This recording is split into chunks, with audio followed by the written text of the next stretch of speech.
जय हिंद दोस्तों। पिछली वीडियो में हमने विश्व का भूगोल समाप्त किया था। आज हम उसे आगे देखेंगे। आज हम भारत का भूगोल पढ़ेंगे। पश्चिमी हिमालय में उच्च पर्वतीय वनस्पति 3000 मीटर की ऊंचाई तक ही उपलब्ध होती है, जबकि पूर्वी हिमालय में 4000 मीटर की ऊंचाई तक उपलब्ध होती है। एक ही पर्वत श्रृंखला में इस विविधता का कारण है कि पूर्वी हिमालय में पश्चिमी हिमालय की अपेक्षा अधिक मानसूनी वर्षा होती है। तो पूर्वी हिमालय में अधिक वर्षा होती है, इसलिए वहाँ पर 4000 मीटर तक की पर्वतीय वनस्पतियाँ पाई जाती है। तो ऑप्शन जो सी होगा वो सही होगा। नीचे दिए हुए मानचित्र पर ध्यान दीजिए। तो ये मानचित्र दिया हुआ है, ये तटीय रेखा दर्शाई गई है भारत की। तो भारत के तटीय क्षेत्र के ये भाग दर्शाते, ये अंतर्जलीय उच्चावच रेखा को दर्शाते हैं। तो ऑप्शन जो डी होगा वो सही होगा। दिए हुए मानचित्र में 4 स्थानों में से 3 स्थानों में थर्मल पावर स्टेशन यानी कि ऊष्मा विद्युत घर स्थापित है। जिस स्थान पर कोई थर्मल पावर स्टेशन यानी कि ऊष्मा विद्युत घर नहीं है वह है, तो ये 1, 2, 3 और 4 दिखाया गया। तो जो 4 है वहाँ पर कोई भी थर्मल पावर स्टेशन नहीं है। जो 1 है वो गुजरात में है, उकाई, गुजरात का उकाई जो कि थर्मल पावर स्टेशन है उकाई में। ये जो 2 है वो डोंडापड़ू है, आंध्र प्रदेश का डोंडापड़ू। 3 जो है वो कोरबा, छत्तीसगढ़ का कोरबा। और 4 पर है ओबरा जो कि उत्तर प्रदेश में है। और जो ओबरा है वहाँ पर हाइड्रो पावर स्टेशन है, थर्मल पावर स्टेशन नहीं है, यहाँ पर हाइड्रो पावर स्टेशन है। बाकी इन तीनों पर थर्मल पावर स्टेशन है। तो जो ऑप्शन 4 होगा डी सही होगा। वाणिज्य दृष्टि से लाभप्रद वृक्षों की एक पादप कृषि की अनुपम प्राकृतिक छटा को नष्ट कर रही है। इमारती लकड़ी का विचार, शून्य दोहन, ताड़ रोपण के लिए विशाल भूखंडों का निर्वनीकरण, मैंग्रोवों का विनाश, आदिवासियों द्वारा लकड़ी की अवैध कटाई और अनधिकार आखेर समस्या को अधिक ही जटिल बनाते हैं। अलवण जल कोटरिकाएं त्वरित गति से सूख रही है क्योंकि निर्वनीकरण और मैंग्रोवों का विनाश हो रहा है। इस उद्धरण से निर्देशित स्थान है तो वो है सुंदरवन, पश्चिम बंगाल का सुंदरवन है। और ये मैंग्रोव के लिए प्रसिद्ध है। गंगा के डेल्टाई क्षेत्र में उपस्थित है सुंदरवन ये, और विश्व का सबसे बड़ा डेल्टा है सुंदरवन। भारत में उपलब्ध पूरा चुंबकीय परिणामों से संकेत मिले हैं कि भूतकाल में भारतीय स्थलपिंड खिसका था, तो उत्तर की ओर खिसका था भारतीय जो भूखंड है वो, और उत्तर की ओर गति के कारण ही हिमालय का निर्माण संभव हुआ है। तो ऑप्शन जो ए होगा वो सही होगा। मानचित्र में 1, 2, 3, 4 से अंकित स्थानों में से ज्वारीय पतन को दर्शाता है। तो वो है, तो ये 1, ये 2, ये 3 और 4। तो 4 जो कि कांडला बंदरगाह है जो कि गुजरात में ये ज्वारीय बंदरगाह है। अगर 1 पर देखें तो कोलकाता है ये पश्चिम बंगाल। दूसरा यहाँ पर पाराद्वीप है, पाराद्वीप उड़ीसा का पाराद्वीप। 3 ये कोचिन बंदरगाह यहाँ पर केरल का। और ये कांडला गुजरात का बंदरगाह जो कि ज्वारीय बंदरगाह या पतन है। तो ऑप्शन जो डी होगा वो सही होगा। भारतीय उपमहाद्वीप मूलतः एक विशाल भूखंड का भाग था जिसे कहते थे, तो गोंडवाना महाद्वीप का भाग था ये। तो ऑप्शन जो डी होगा सही होगा। कार्बोनिफेरस जो युग था उसमें जो सभी महाद्वीप थे आपस में जुड़े हुए थे जिसे पेंजिया कहा जाता था। फिर जो ट्रियासिक युग आया उस तक पेंजिया का विभाजन हुआ, जिसमें उत्तरी भाग तो अंगारा लैंड कहलाया था और जो दक्षिणी भाग था वो गोंडवाना लैंड कहलाया था। और इन दोनों स्थलों के उत्तर और दक्षिण में जब गति हुई तो इनके खिसकने के कारण इनके मध्य में 33 सागर का उदय हुआ था। और फिर जब जुरेसिक युग आया तो उसमें जो अंगारा लैंड है वो टूटकर उत्तरी अमेरिका, यूरोप और एशिया बना। और इसी प्रकार जो गोंडवाना लैंड है वो टूटकर दक्षिण अमेरिका, अफ्रीका, मेडागास्कर और भारत और ऑस्ट्रेलिया बना। तो हमें पूछा है कि भारतीय उपमहाद्वीप किसका एक विशाल भूखंड का भाग था, तो वो गोंडवाना महाद्वीप का था। तो ऑप्शन जो डी होगा सही होगा। भारत में निम्नलिखित में से कौन सी पर्वत श्रेणी केवल एक ही राज्य में फैली हुई है? तो वो है अजंता पर्वत श्रेणी, जो कि केवल एक ही राज्य में फैली हुई है। ये बहुत छोटी पर्वत श्रेणी है जो कि सिर्फ महाराष्ट्र में फैली हुई है। इसके अलावा अगर हम अरावली का विस्तार देखें तो अरावली का विस्तार गुजरात से दिल्ली तक है। और फिर ये सतपुड़ा पहाड़ी की पर्वत जो श्रेणी है, सतपुड़ा पर्वत श्रेणी जो है वो गुजरात राज्य से शुरू होकर महाराष्ट्र, छत्तीसगढ़, मध्य प्रदेश तक है इसका फैलाव। और अगर सह्याद्री की बात करें तो सह्याद्री का विस्तार महाराष्ट्र, गोवा, कर्नाटक और केरल, तो सबसे मतलब एक ही राज्य में जो फैली हुई है वो अजंता है, जो केवल और केवल महाराष्ट्र में ही इसका विस्तार है, महाराष्ट्र में ही इसका विस्तार है। अमृतसर से दिल्ली होकर कोलकाता तक के राष्ट्रीय राजमार्ग की संख्या है? तो 2 संख्या है, अमृतसर से दिल्ली तक राष्ट्रीय राजमार्ग संख्या 1 तथा दिल्ली से कोलकाता तक राष्ट्रीय राजमार्ग संख्या 2। और इन राष्ट्रीय राजमार्ग जो संख्या 1 और 2 है उनको सम्मिलित रूप से ग्रांड ट्रंक रोड कहते हैं। क्या कहते हैं? Grand trunk road. राष्ट्रीय राजमार्ग 1 और राष्ट्रीय राजमार्ग 2 इन दोनों को सम्मिलित रूप से ऐसा कहा जाता है। तो जो इसमें ऑप्शन 2 होगा वो सही होगा। नीचे दिए हुए जम्मू कश्मीर के मानचित्र की जांच कीजिए। इसमें 1, 2, 3, 4 अंकित पर्वत श्रेणी है। तो पहली जो है वो काराकोरम पर्वत श्रेणी है, दूसरी लद्दाख, फिर जास्कर, फिर पीर पंजाल। तो जो ऑप्शन बी होगा वो सही होगा।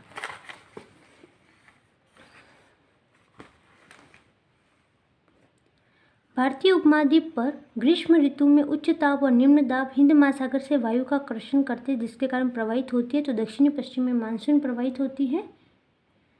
तो जो ऑप्शन बी होगा वो सही होगा।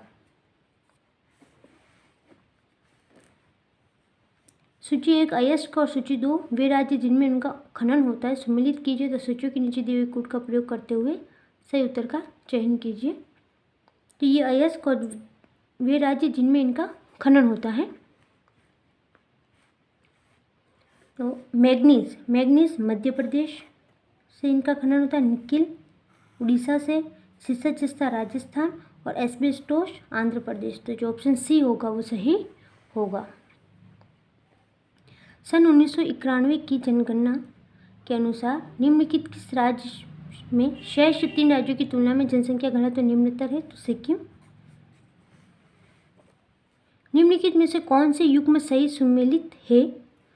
तो इडुक्की ताप विद्युत केंद्र। तो जो इडुक्की है वो ताप विद्युत केंद्र मतलब नहीं है, ये जल विद्युत परियोजना है जो कि केरल राज्य में है। इडुक्की जल विद्युत परियोजना है, केरल राज्य में है। सबरीगिरी ये जल विद्युत परियोजना है, ये भी केरल में है। फिर घाटप्रभा सिंचाई परियोजना है, ये कर्नाटक में है। और रामगंगा बहुउद्देशीय परियोजना है जो कि उत्तराखंड में है। तो ऑप्शन जो ए होगा वो सही होगा। भारतीय संदर्भ में व्याति सूचित जनजातियों का संबंध माना जाता है तो उन जनजातियों से जिन्हें पहले अपराधी यानी कि जरायम पेशा जनजातियों के वर्ग में रखा जाता था, जिन्हें पहले अपराधी जनजातियों के वर्ग में रखा जाता था उसे व्याधि सूचित जनजातियों कहा जाता था। तो ऑप्शन जो डी होगा वो सही होगा। निम्नलिखित में से कौन सी नदी 3 बार 2 धारों में विभक्त हो जाती है और कुछ मिल आगे जाकर पुनः मिल जाती है? और इस प्रकार श्रीरंगपट्टनम, शिव समुद्रम और श्रीरंगम के द्वीपों का निर्माण करती है वो है कावेरी नदी। जो ऑप्शन ए होगा वो सही होगा। आपको यत्र तत्र कुछ अनोखे डेनमार्क वासी मिल जाएंगे, परंतु उसका कारण है कि यह डेनमार्क की चौकी हुआ करती थी। यह अनूठा नगर, उसका दुर्ग और सुंदर गिरजाघर, नया जेरूसलम, सुनी सड़कें और उजड़ तटाग्र सब मिलकर अद्भुत रत्न बनते हैं। इस उक्ति में वर्णित स्थान है तमिलनाडु तट पर। तो ऑप्शन जो ए होगा वो सही होगा। निम्नलिखित नदियों पर विचार कीजिए। किशनगंगा, गंगा, वैनगंगा और पैनगंगा इन नदियों का उत्तर दक्षिण दिशा के आधार पर क्रम स्थापन करने पर सही अनुक्रम होगा। तो पहले किशनगंगा, फिर गंगा, फिर वैनगंगा और फिर पैनगंगा। तो ऑप्शन जो ए होगा वो सही होगा। सूची 1 को सूची 2 से सम्मिलित कीजिए। सूचियों के नीचे दिए हुए कोड का प्रयोग करते हुए सही उत्तर का चयन कीजिए। तो ये जलवायु परिस्थितियाँ हैं और ये कारण है। कलकत्ते की अपेक्षा मद्रास अधिक गर्म है, उसका कारण है अक्षांश। कलकत्ता की अपेक्षा जो मद्रास है वो अधिक गर्म है क्योंकि अक्षांश की वजह से, क्योंकि जो मद्रास है वो निम्न अक्षांश पर स्थित है जो कि विषुवत रेखा के निकट है, इसलिए ये गर्म है। हिमालय में हिमपात होता है तुंगता के कारण, तुंगता जिसे ऊंचाई कहते हैं, तो ऊंचाई के कारण हिमालय में हिमपात होता है क्योंकि ऊंचाई बढ़ने पर तापमान कम होता जाता है, तो वहाँ पर बर्फ होगा। पश्चिम बंगाल से पंजाब की ओर आते आते वर्षा कम होती जाती है, उसका कारण है समुद्र से दूरी, क्योंकि जब समुद्र से दूरी बढ़ने पर जो आर्द्रता या नमी होती है उसकी कमी हो जाती है, तो इसलिए। और सतलज गंगा मैदान में शीतकाल में कुछ वर्षा होती है, पश्चिमी दाब के कारण होती है, तो ऑप्शन जो सी होगा वो सही होगा। सूची 1 को सूची 2 से सम्मिलित कीजिए। सूचियों के नीचे दिए हुए कूट का प्रयोग करते हुए सही उत्तर का चयन कीजिए। दक्कन ट्रैप, क्रिटेशियस आदि नूतन, पश्चिमी घाट, तो दक्कन ट्रैप 3, पश्चिमी घाट, उत्तर नूतन जैव, अरावली, पूर्व कैम्बियन है अरावली का, और नर्मदा तापी जलोढ़ निक्षेप अत्यंत नूतन, तो जो ऑप्शन बी होगा वो सही होगा। भारत को उष्ण कटिबंधीय और उपोष्ण कटिबंधीय में विभाजित करने के आधार के रूप में मानी गई जनवरी समताप रेखा है, जो कि भारत को उष्ण कटिबंध और उपोष्ण कटिबंध में विभाजित करती है, तो जनवरी समताप रेखा है 18 डिग्री सेल्सियस, तो जो बी होगा सही होगा। सूची 1 को सूची 2 से सम्मिलित कीजिए। सूचियों के नीचे दिए हुए कूट का प्रयोग करते हुए सही उत्तर का चयन कीजिए। तो ये खनिज है और प्राप्ति के प्रारूपी क्षेत्र, तो कोयला करणपुरा जो कि झारखंड, स्वर्ण हुट्टी की जो खानें होती है वहाँ पर जो कि कर्नाटक, फिर अभ्रक नेलोर, अभ्रक जो है नेलोर आंध्र प्रदेश में, और मैग्नीज जो है वो है भंडारा, मैग्नीज भंडारा जो कि महाराष्ट्र में है, तो जो ऑप्शन बी होगा वो सही होगा। अलमट्टी बांध किस नदी पर है? तो अलमट्टी जो बांध है वो कृष्णा नदी पर है, अलमट्टी बांध कृष्णा नदी पर है। नीचे दिए गए मानचित्र पर विचार कीजिए। ABCD द्वारा अंकित क्षेत्र में मुख्यतः बोली जाने वाली भाषा है, तो ABCD, तो ए पर ये यूपी का मथुरा है जहाँ पर ब्रज भाषा बोली जाती है। बी, ये भी यूपी है, यूपी का जो फैज़ाबाद है वहाँ पर है जहाँ पर अवधी बोली जाती है। ये सी बिहार है जहाँ पर भोजपुरी बोली जाती है, और डी पर उत्तरी पूर्वी बिहार है जहाँ पर मैथिली भाषा बोली जाती है, तो ऑप्शन जो सी होगा वो सही होगा। फरक्का की नहर की जल वहन क्षमता है 40,000 क्यूसेक है, 40,000 क्यूसेक जो है फरक्का की नहर की जल वहन क्षमता है, तो ऑप्शन सी सही होगा। निम्नलिखित युग्मों में से कौन सा एक सही सुमेलित है?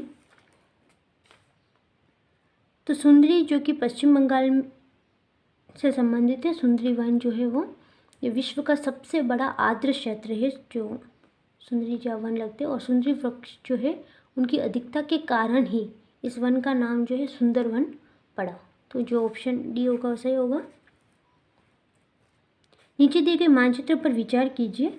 मानचित्र में ABCD द्वारा अंकित स्थान क्रमशः है, तो ए तो रिफ्ट घाटी दिखाई गई है, यहाँ पर रिफ्ट घाटी, ये नर्मदा नदी और ये तापी, तो रिफ्ट घाटी है। ये जो बी है छत्तीसगढ़ का मैदान है, छत्तीसगढ़ का मैदान दिखाया हुआ है। सी पर छोटा नागपुर पठार है, और जो डी है वो वर्षा छाया क्षेत्र है, वर्षा छाया क्षेत्र जो कि पश्चिमी घाट के पूर्वी भाग में है, वर्षा छाया क्षेत्र। और जो छोटा नागपुर पठार है वो झारखंड का है, और छत्तीसगढ़ जो मैदान है महानदी वहाँ पर है, तो जो ऑप्शन सी होगा वो सही होगा। अद्यतन जनगणना के आंकड़ों के अनुसार भारत में जो लिंगानुपात है वो घटता और बढ़ता रहता है, तो ऑप्शन जो डी होगा सही होगा। अंडमान और निकोबार द्वीपों की आदिवासी जनसंख्या निग्रोशम जाति की है। अंडमान और निकोबार जो द्वीप है उसकी आदिवासी जनसंख्या निक्रोसम जाति की है। दिए गए मानचित्र में प्रदर्शित 1, 2, 3, 4 में अंकित नदियाँ क्रमशः है। तो एक पर तो है गंडक नदी, दूसरी पर है गंगा नदी, तीसरी पर है गोमती और चौथी पर है घाघरा। तो जो ऑप्शन सी होगा वो सही होगा।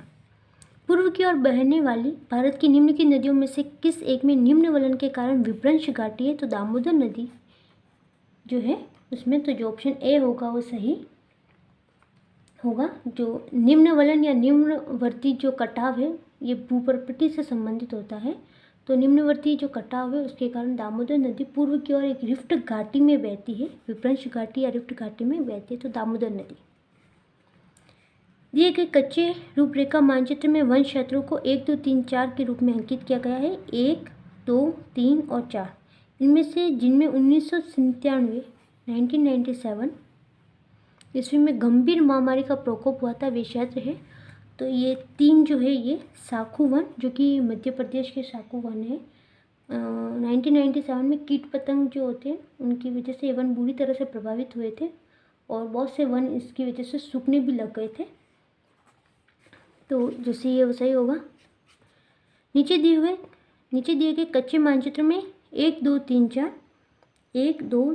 4 की संख्या से अंकित भारत के क्षेत्रों में से किसी एक में खनिज तेल का व्यावसायिक उत्पादन हाल ही में प्रारंभ हुआ था। तो उस वक्त ये 3 जो है वो जो कि कावेरी डेल्टा है वहाँ पर खनिज तेल का व्यावसायिक उत्पादन प्रारंभ हुआ था। 1998 की बात है। सूची 1 को सूची 2 के साथ सम्मिलित कीजिए। सूचियों के नीचे दिए हुए कोड का प्रयोग करते हुए सही उत्तर चुनिए। तो ये खनिज पदार्थ है और एक खनन क्षेत्र। तो ग्रेफाइट बेलारी, शीशा जावर माइंस है, लवण डिडवाना, लवण यानी नमक डिडवाना और चांदी रामपा। तो जो बी होगा वो सही होगा। 1967 में ईस्वी में ओक फ्लोरा की खोज ने भारतीय रेशम उत्पादन के इतिहास में एक नया अध्याय छोड़ा। निम्नलिखित राज्यों में से कौन सा एक ओक टसर रेशम का अग्रणी उत्पादक है? तो वो है असम। ऑप्शन ए सही होगा। सूची 1 को सूची 2 के साथ सम्मिलित कीजिए। तो सूचियों के नीचे दिए हुए कोड का प्रयोग कर सही उत्तर चुनिए। ये स्थान और ये उद्योग। तो जामनगर ऊनी वस्त्र के लिए, हॉस्पेट जो है वो लोहा और एवं इस्पात, कोरबा जो है वो एल्यूमिनियम और हल्दिया जो है वो उर्वरक। तो जो ऑप्शन बी होगा वो सही होगा।